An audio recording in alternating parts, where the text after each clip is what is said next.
Good evening. I used to go visit a friend of mine in Wyoming, and I was about 10 years old, and we were on a bunch of horses, and I was on this particularly cantankerous horse, and we're on our way back to the stables, and all of a sudden one of the horses broke running toward the stables, and all of a sudden I had no control over the horse underneath me.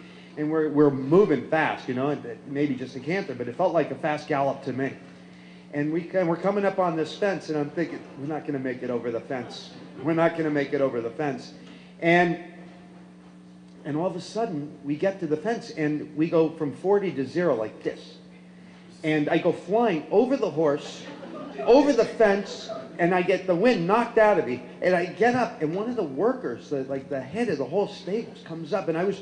The friend, his father was Senator Roy Goodman, and he goes, Senator Goodman, I got to tell you, it's the first time I've ever seen that boy speechless. And I have to say, that's how I feel tonight. And I really appreciate everybody. I wanted, a lot of people come from a long way away and come out on a windy night, and there's so much friendship in this room, and I really, really appreciate it. It means a lot to me that you've come to support me, to support the JOI. I feel a lot of love. I really appreciate it. And I want to thank Carrie and all the people at the JOI for putting this together, for doing what you do, for teaching me what is needed in our Jewish world. I find that as I work in this realm, what I find is that I learn, that I get to learn with other people, and what we do together informs us all. And I want to thank everybody at the Samuel Bronfman Foundation. I could not do what I do without your hard work. You guys are amazing. I have the privilege of working with what I think is the finest staff in the Jewish world, and I really thank you so much. And Dad, I couldn't do anything of this without you. You are my inspiration, and you've taught me so much.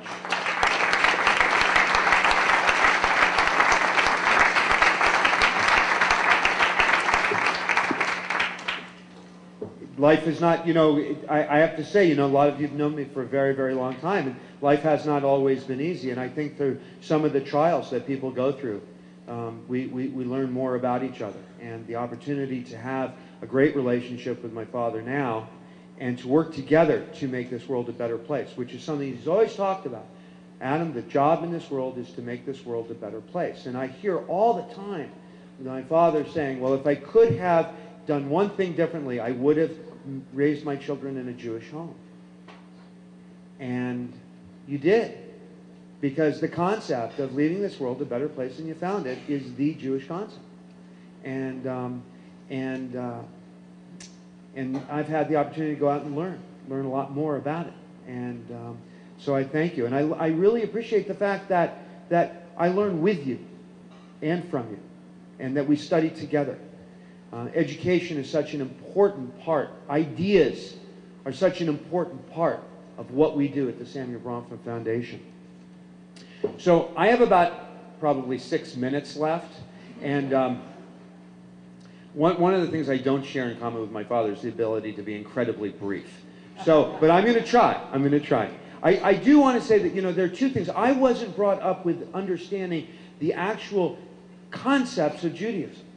I didn't understand, and they weren't taught to me, and we all rebel, and then I did, and then our children are a product of our rebellion, and then they miss out on something, but eventually we have the opportunity to come back, and I had the opportunity to learn about Judaism, but why Judaism and why the JOI? I mean, why would somebody who wasn't brought up with a deep understanding of Judaism choose to engage in a Jewish life?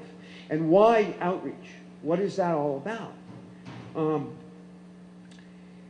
And I think that growing up in New York City in the 60s and 70s was a place where there wasn't, at least for me, there wasn't a lot of meaning. And when I look to the Jewish tradition, I find meaning. I find ideas that cause me to have meaning. And so I look at Judaism, what are the core principles of Judaism that, as I see them? What are we taught? And this much I know. I didn't understand. I remember being a child and I didn't understand. What's the point? Why am I here? I don't get it.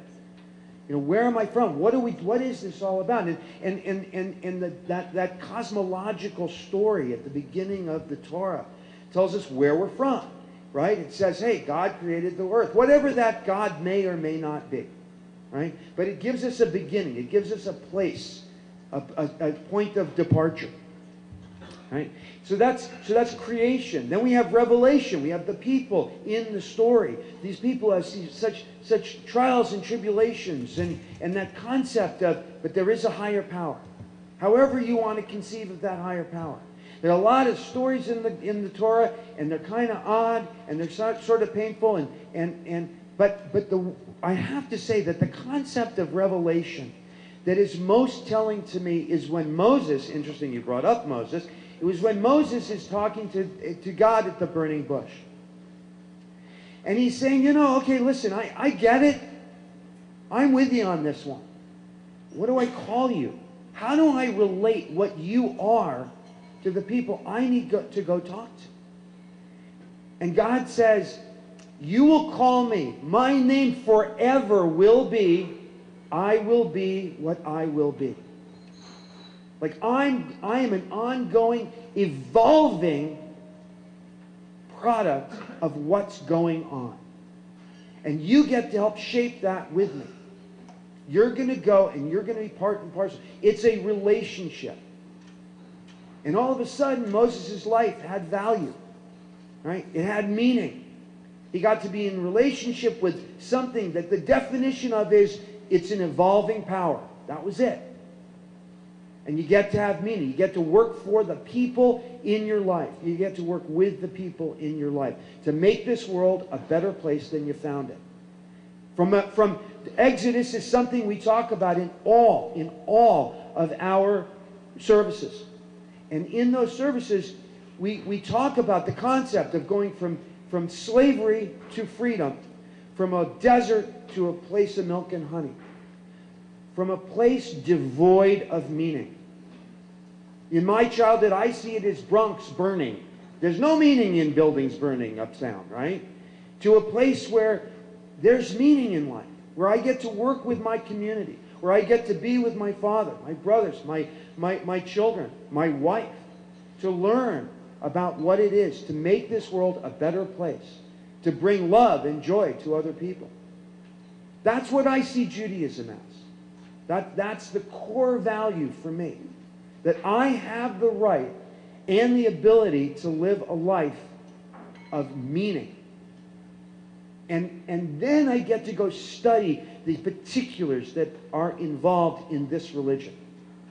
And when I hear my father talk about when he was on that plane with Israel Singer, and it dawned on him that the whole concept of being Jewish from the Talmud was finding meaning in everyday life. Significant meaning in everyday life. Makes a lot of sense. So then we have meaning in life, and then who gets to be in that group that we call Jews who get to access that meaning? Who's inside and who's outside? I've been on the outside because I didn't get taught. I didn't know what it was to be a Jew. I didn't know what it was to have someone say, come in, we'll love you. I had no idea, right? And our family was fraught with a certain amount of 1970s. So, and I have to tell you that I didn't know where I belonged. And to be a human being on God's earth and not know where you belong, I think is a problem.